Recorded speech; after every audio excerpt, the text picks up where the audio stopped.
स्वागत है आप सबका हमारे YouTube चैनल पर। अगर आप सबको भी डर से भरी रोमांचक कहानियाँ सुनना पसंद है तो हमारे इस चैनल को सब्सक्राइब करें। तो चलिए बढ़ते हैं आज की कहानी की ओर।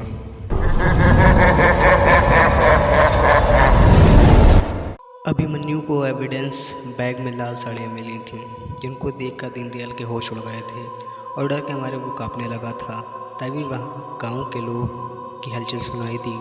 अभिमन्यु और दीनदयाल जब वहाँ पहुँचे तो देखा सामने एक आदमी की लाश पड़ी थी, जो वैसे ही थी। गांव वालों का और दीनदयाल का मानना था कि ये काम उसी डायन का है, लेकिन अभिमन्यु ये मानने को तैयार नहीं था।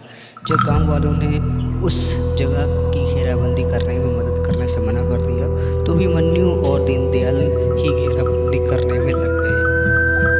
लेकिन उन्हें नहीं अंदाज़ा था कि बरगद के पास वही औरत एक बार फिर तंत्र मंत्र जैसे पूजा पाठ में लगी थी।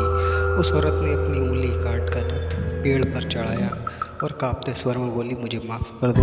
इधर अभिमन्यु और दीनदयाल खुद मौका वारदात की घेराबंदी के काम को कर काफ़ी थक चुके थे। उन्होंने उस इलाके को आसपास बेकरी बांस की टहनी और पत्थरों से घेर दिया था, ताकि कोई गांव वाला या जानवर किसी चीज़ से छेड़खानी न कर सके।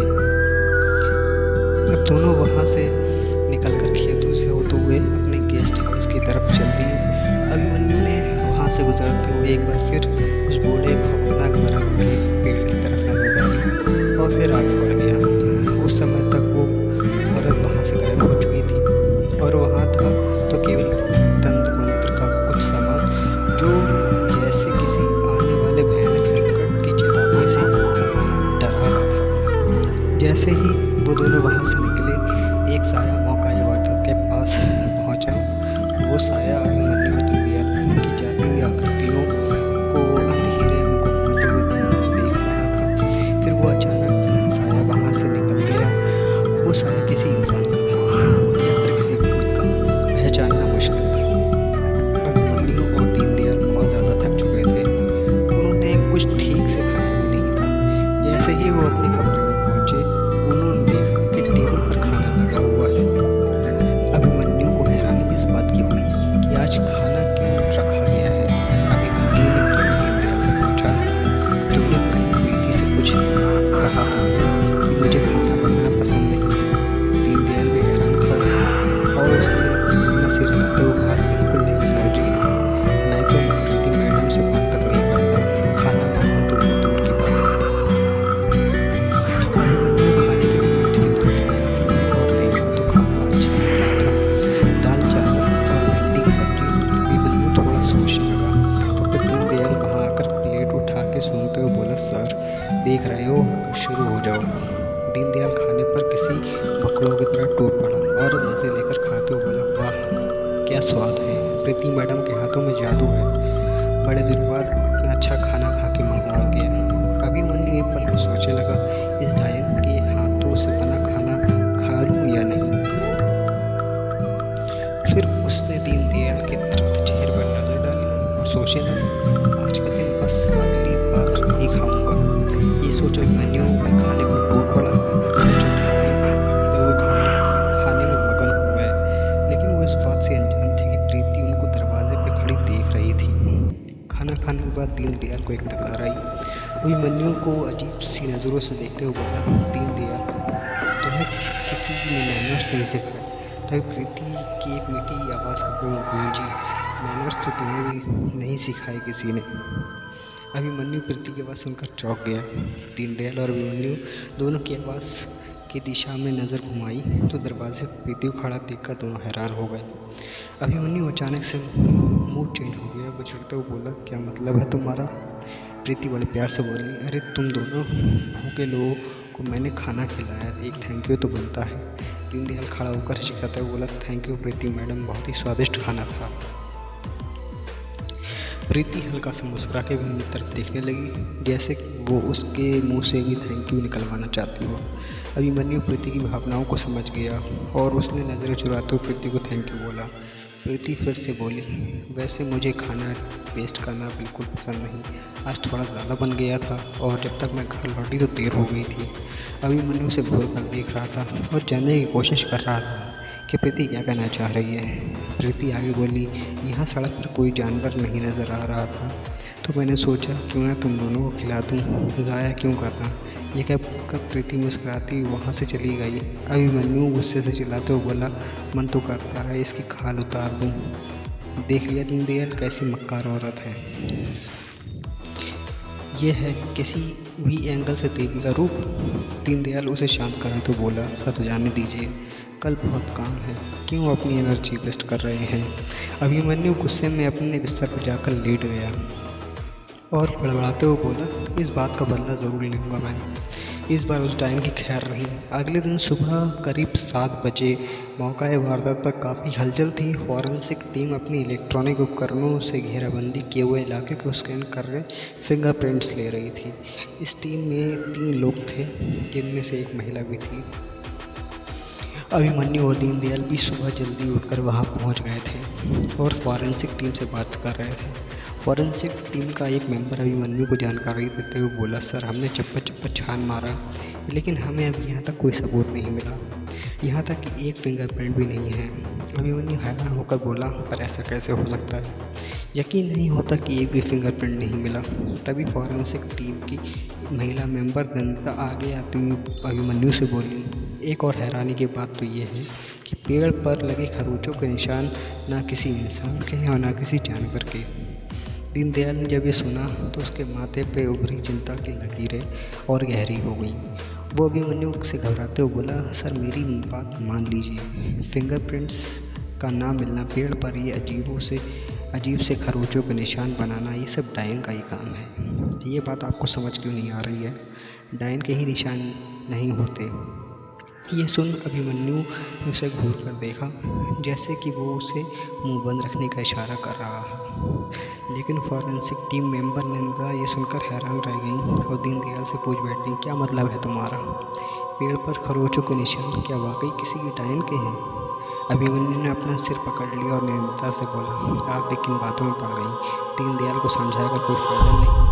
नंदिता ने फिर से पूछा, ये डायन का माजरा क्या है, जब से मैं यहाँ आई हूँ मैंने भी कुछ अजीब सी बातें सुनी हैं। अभिमन्यु बोला, बातें नहीं कहानियाँ हैं, बचपन से सुनी सुनाई कहानियों लोगों के दिमाग में ऐसे बच जाती हैं कि उन्हें निकलना कभी कभी मुश्किल हो जाता है। नंदिता समझ गई अभिमन्यु जो कहना चाह रहा था। दीनदयाल ने ये सब सुना और अपने आप में बड़बड़ाते हुए बोला, आप मानो या मानो सर जी, लेकिन मुझे यकीन है डायन होती है और गाँव वाले झूठ नहीं बोल रहे हैं। तभी टीआई दशरथ की कार वहाँ पहुँची। अभिमन्यु ने उनको सैल्यूट कर उन्हें केस की अब तक सारी खबर दी। दशरथ अब तक के केस की जांच शुरू से देखकर खुश हो चुके थे।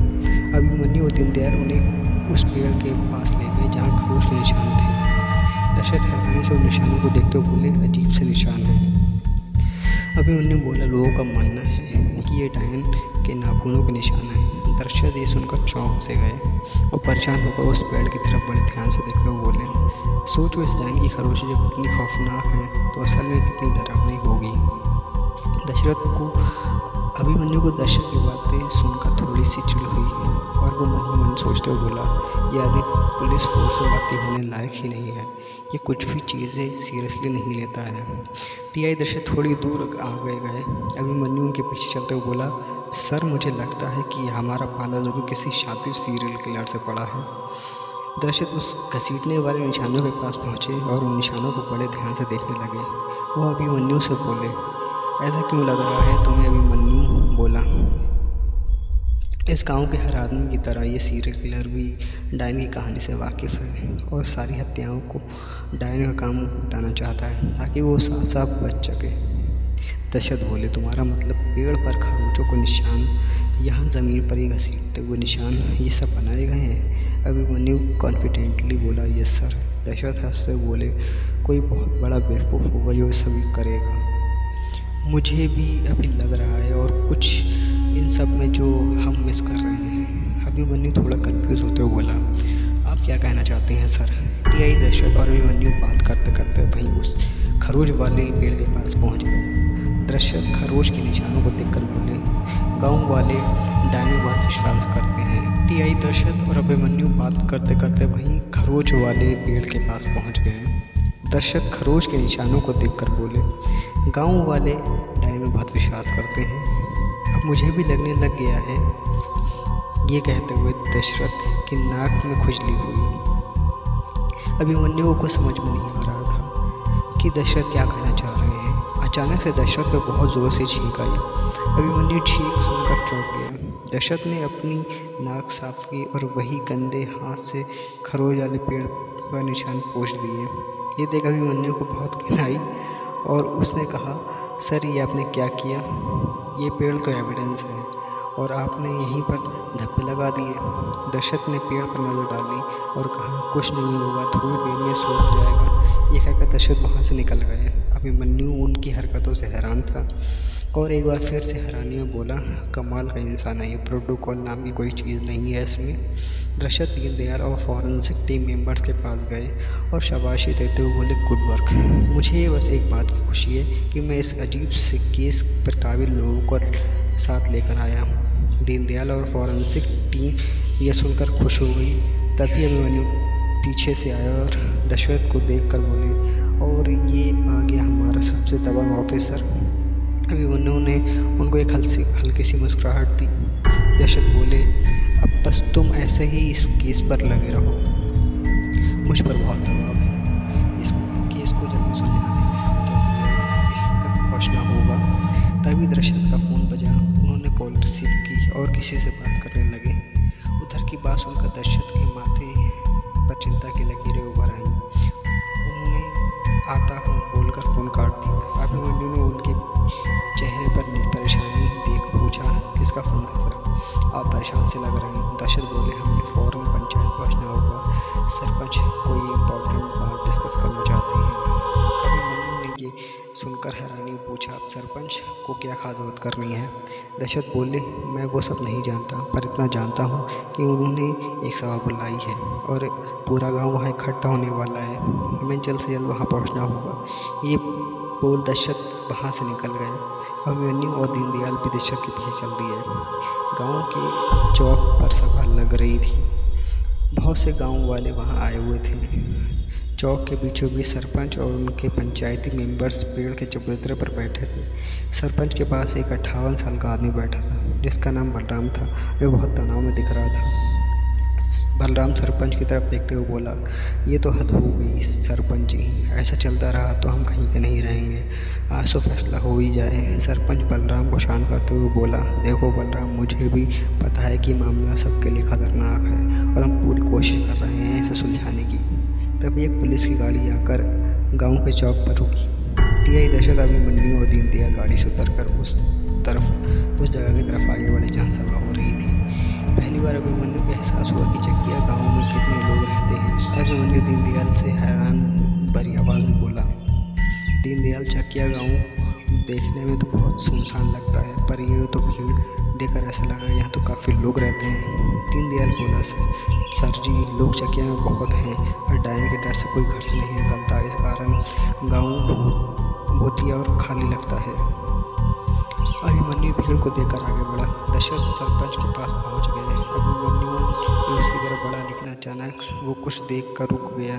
दीनदयाल ने हैरानी पूछा, सर जी, आप रुक क्यों गए? अब क्या हुआ? अभिमन्यु की नज़र भीड़ में बैठे एक आदमी के चेहरे पर पड़ी। अभिमन्यु दीनदयाल से बोला, दीनदयाल, ये वही आदमी है जो उस रात मुझे बरगद के पेड़ के पास मिला था और फिर अचानक से गायब हो गया था। जब तक दीनदयाल उस आदमी पर देख पाता, वो आदमी वहाँ से गायब हो चुका था। दीनदयाल इधर उधर देखते हुए अभिमन्यु से बोला, सर, कौन सा आदमी? अभिमन्यु को समझ नहीं पाया क्योंकि उसने अभी उस आदमी को देखा था और एक बार फिर से वो अचानक से गायब हो गया। वो भीड़ में जाकर उस आदमी को ढूंढने लगा मगर वो नहीं मिला। अभिमन्यु काफ़ी परेशान हो गया। दीनदयाल मन ही मन बड़बड़ाते हुए बोला, लगता है अब वो डायन साहब के दिमाग के साथ खेल रही है, पूरा नाराज़ हो गई है साहब से। इधर अभिमन्यु पागल तरह मन में हज़ारों सवाल लिए उस आदमी को उस भीड़ में तलाशने की असंभव कोशिश कर रहा था। कौन है वो आदमी? क्या राज है उस आदमी का? क्या सच में वो हत्याएं कोई डायन कर रही है या इस अफवाह में कोई, या इस अफवाह की आड़ में या सीरियल किलर का काम है? क्या अभिमन्यु सच तक पहुंच पाएगा? क्या अभिमन्यु डायन के अगले शिकार को बचा पाएगी? डायन की दहशत के इस खौफनाक सफ़र से जुड़े रही है कहानी चकिया कि डायन के अगले भाग में सिर्फ और हाँ, अगर कहानी पसंद आई हो तो दोस्तों को शेयर ज़रूर कीजिए, दुश्मनों को भी डराइए, और लाइक कमेंट और सब्सक्राइब ज़रूर कीजिए।